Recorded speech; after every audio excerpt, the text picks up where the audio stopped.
Hey class, so this week we are talking about elements and principles of design for developing a fashion collection. So basically, we're looking at from concept to production. How is a fashion collection created?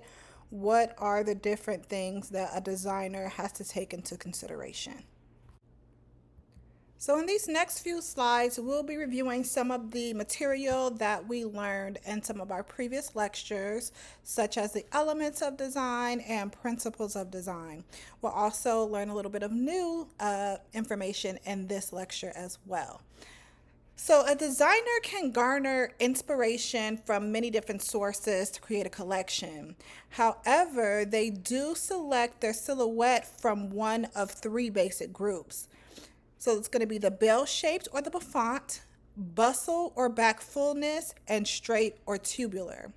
So within the straight silhouette lies slim, rectangular, wedge, and A-line shapes as well. A designer typically selects one or two silhouettes for their entire collection. Now, the menswear industry has only two silhouettes, the American or classic cut or the European model. A menswear designer would select only one silhouette for a collection. So looking at the image above from left to right, you'll see that on the left you have the bell-shaped or bouffant silhouette. Then you'll have next to that the bustle or back fullness silhouette. And then next to that you have straight. And then the four designs after straight are the variations that lie within a straight silhouette. So details and trimmings. So what sets a garment with the same silhouette apart? So it's going to be all about the details. So like your fabric and your trim selection. So trims can be either functional or decorative. Oftentimes, functional trims like belts, buttons, and zippers are selected because of their decorative appeal. So a decorative trim can give an instant pizzazz to a garment. So think of like a basic white t-shirt. So sometimes you'll find a basic white t-shirts with a little bit of decorative trim to it. So maybe it's in the cut of the collar or perhaps in the sleeves of the garment. That will give it a little extra pizzazz that will appeal to you. So a few variations of details and trimmings that can give some pizzazz to a garment is collars, sleeves, hemlines, and enclosures like buttons and zippers, etc. So all these things can make a garment or set a garment apart from another garment that has the same silhouette. So in looking at this image here from Versace's Fall Winter 2023 collection, you can see what sets this ideal suit silhouette apart from any other very similar suit would be the sleeves, the collar, and also the buttons.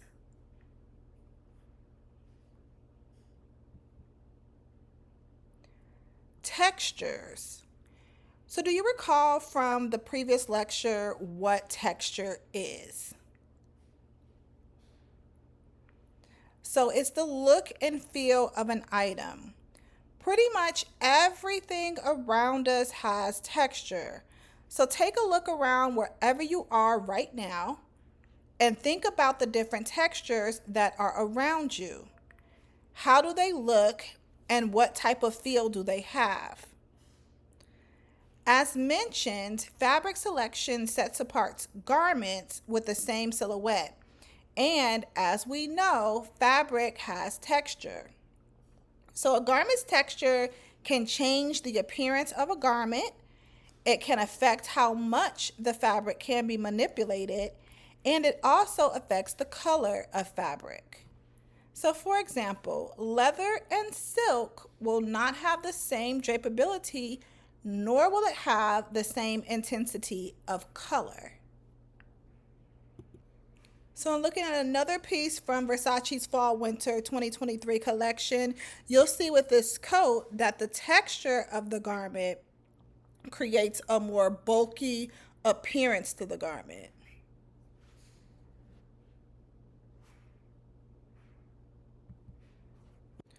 Now, color is the most cost-effective way to add visual interest to a garment.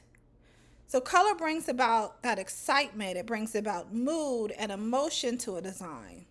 So let's do a quick review of color vocabulary. So we have hue, value, and intensity. So hue is a technical name for color like red, blue, or green. Value is the lightness or darkness of a color. So you achieve that by adding white or black to the color.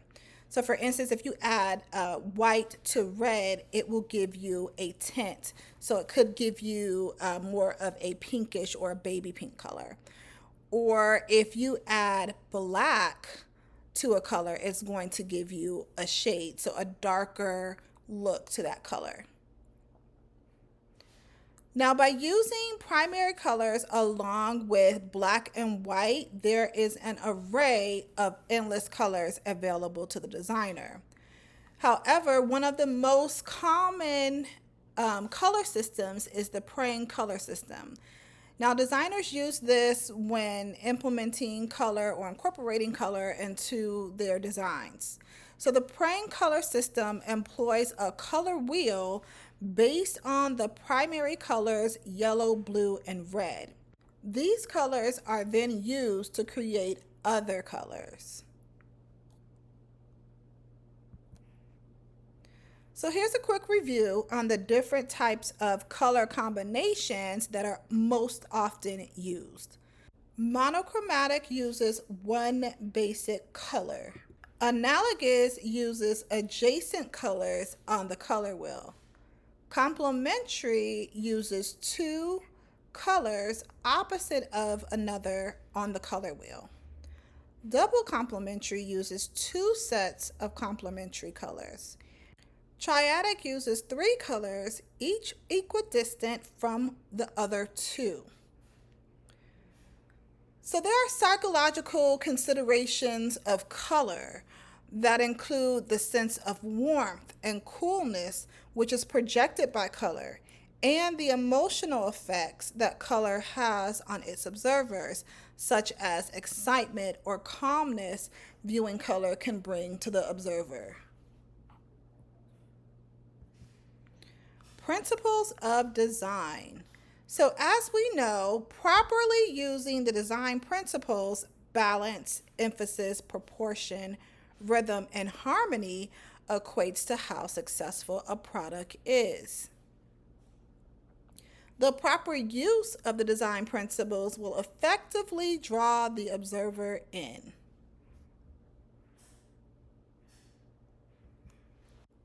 Development of a line or a collection. A designer must progress through various stages to bring a concept to production. The stages include creating the design, costing, a production timeline, and quality control. So first, a designer must create their design by sketching, either by hand or by CAD, which is a computer-aided design software. This allows the designer to create garments for their collection.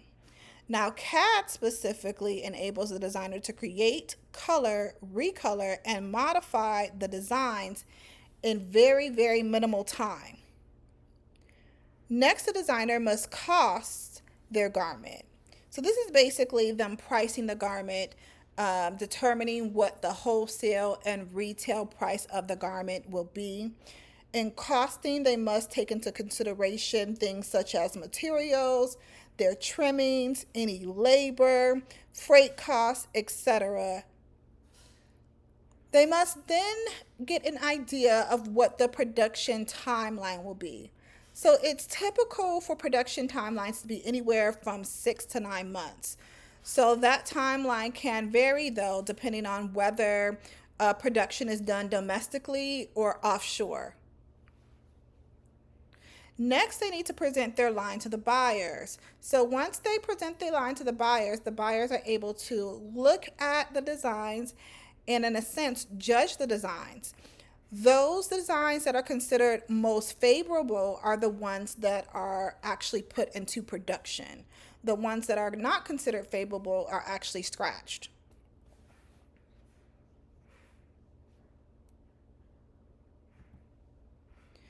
Next up, you have the production quality control.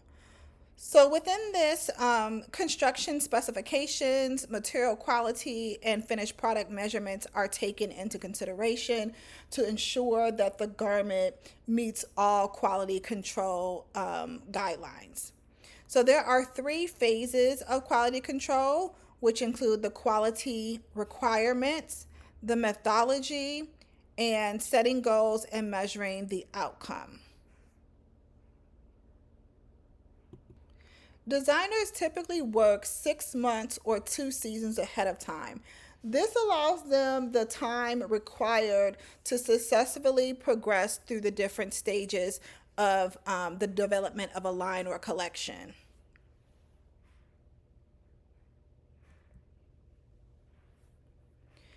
So, a designer and a manufacturer must determine the scope of their collection. So, what is the scope of a collection? What does that entail? So, it entails things like the number of pieces that will be in the collection, the theme of the collection, the color story of the collection, the target market of the collection are all things that are considered in the scope. Themes and fashion direction. So within a line, there can be several different themes. However, they are presented as groups within that line. So, for example, when you look at a fashion show, you may see 6 to 10 pieces that are shown together in a specific fabric, color, pattern, or shape. Sometimes themes are depicted in terms of the silhouette, the color story, or the fabric usage. Fashion direction. So, what market segment should the designer appeal to? Are they going for a fashion forward or classic look?